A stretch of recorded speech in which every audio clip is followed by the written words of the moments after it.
के चाहिँ गरेको भिरभिरेको प्र्याक्टिस गरेको नि यार अम्मा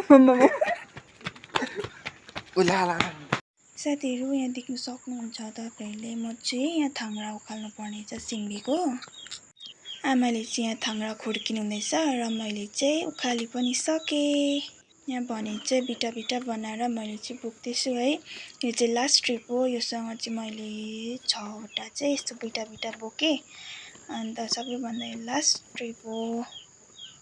हाम्रो मकैको फुल चाहिँ दामी उठ्दैछ कि तर हाम्रो चलाउने सिङकै अलिक भएन हौ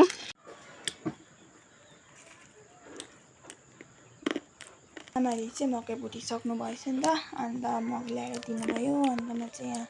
नपोलेकिन कुप्पोको बसेर एक्लै खाँदैछु बाहिरै बसेर अन्त यति खाएर चाहिँ फेरि खन्नु जानु छ नि त धनिया रोप्नका लागि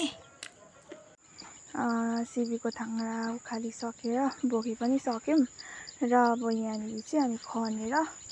धनिया छर्नेछौँ यति नै गर्नुहोस् होला मेरो भिडियो हेरेर इन्जोय गरिदिनुहोस् होला यहाँ भने चाहिँ म खन्नु थालेँ है अन्त बाजे थियो नि त हाम्रो चाहिँ एउटाको लागि कुकुर जोति बस्नु त्यो पनि आधी कराको लागि भनेर चाहिँ यतिकै खन्नु थालेँ अन्त झारहरू पनि निकै थियो तर कमलै थियो अन्त चाहिँ अब यति खनखान गरेर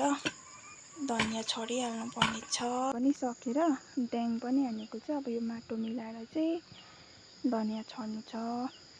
हामीले चाहिँ धनियाहरू सबै छरिसक्यौँ